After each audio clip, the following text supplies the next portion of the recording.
દર્શક મિત્રો, હું છું પરમાર અનિશા. તમે જોઈ રહ્યા છો લોક સામના ન્યૂઝ. તો જોઈએ આજના સમાચાર અમરેલીથી અમારા રિપોર્ટર સતીશ રાઠોડ સાથે.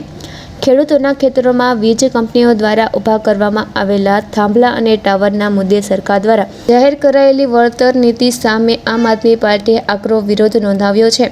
પાર્ટીના પ્રદેશ પ્રમુખ ઈશુદાન ગઢવીએ સરકાર ખેડૂતોને વળતરના નામે માત્ર લોલપોલ આપી રહી હોવાનો આક્ષેપ કર્યો છે. સાથે જ 5 જુલાઈના સામૂહિક ઉપવાસ આંદોલન યથાવત રાખવાની જાહેરાત પણ કરી છે.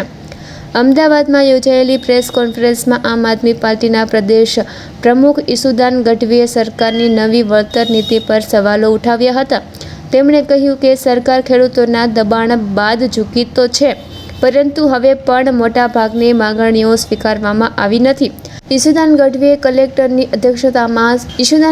કલેક્ટરની અધ્યક્ષતામાં રચાનારી વળતર સમિતિની નિષ્પક્ષતા પર પણ પ્રશ્નો ઉઠાવતા રાજ્ય કક્ષાની એક સમાન વળતર સમિતિ અને સ્પષ્ટ SOP બનાવવાની માંગ કરી છે.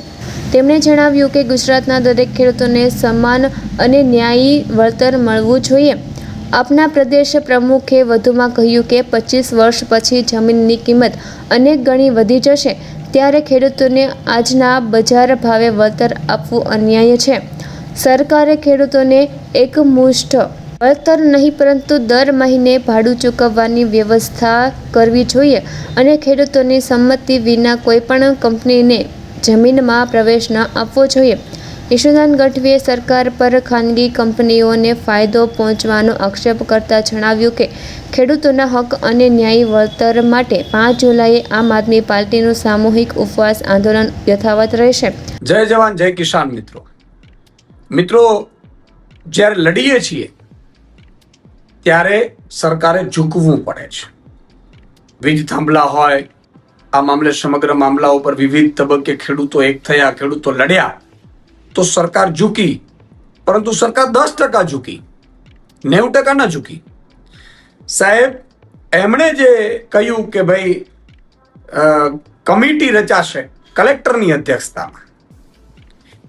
અધ્યક્ષતામાં રચાશે, એમાં કંપનીના વેલ્યુઅર હશે, જમીનની કિંમતના અને ખેડૂતના વેલ્યુઅર હશે. તો કલેક્ટર કઈ બાજુ નમશે? અત્યાર સુધી કલેક્ટરની અધ્યક્ષતામાં જ કમિટી રચાતી હતી. પોલીસ ત્યાં જ કલેક્ટર જ હુકમ કરતા હતા પોલીસનું, અને પોલીસ પહોંચતી હતી. તો કલેક્ટરો કઈ રીતે નિષ્પક્ષ રહી શકશે? હું પહેલેથી જ કહું છું.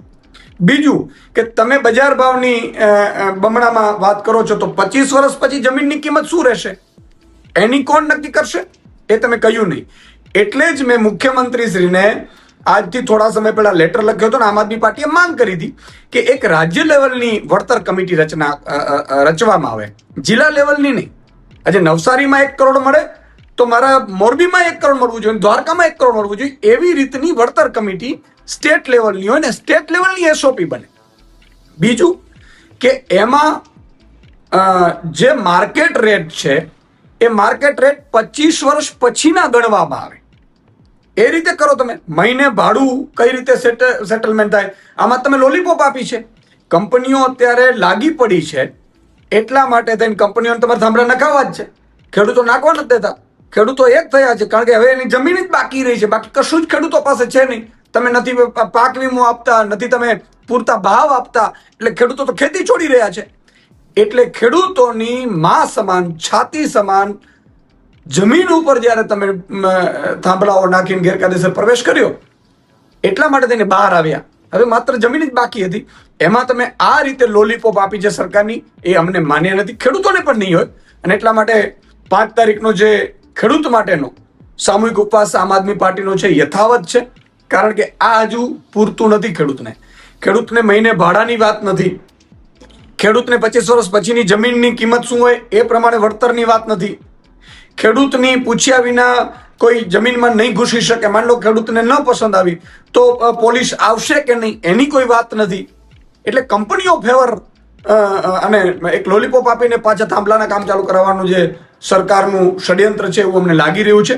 હજી ફરીથી સરકારને વિનંતી કરીએ છીએ કે વિચારો, અને 25 વર્ષ પછી જે માર્કેટ રેટ હોય, કારણ કે કંપની અહીંયા મફત વીજળી આપવાની નથી, અને કંપનીઓ આપશે અત્યારે 8 રૂપિયા યુનિટ આપે છે, 25 વર્ષ પછી એ 50 કે 100 રૂપિયા યુનિટ હશે, ત્યારે કરોડોમાં કમાતી હશે.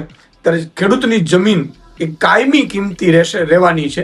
એટલે એ પ્રમાણે વળતર હોય અને વળતર કમિટી રાજ્ય લેવલની હોય અને આખા રાજ્યની એસઓપી બને અને જ્યાં સુધી ખેડૂતો કે ન કરે ત્યાં સુધી એના ખેતરમાં કોઈ પ્રવેશ ન કરે એ પ્રકારની ખાતરી રાજ્ય સરકાર આપે એવી અમારી માંગ છે. તો ફરી મળીશું એક નવા સમાચાર સાથે. ત્યાં સુધી જોતા રહો લોક સામના ન્યૂઝ.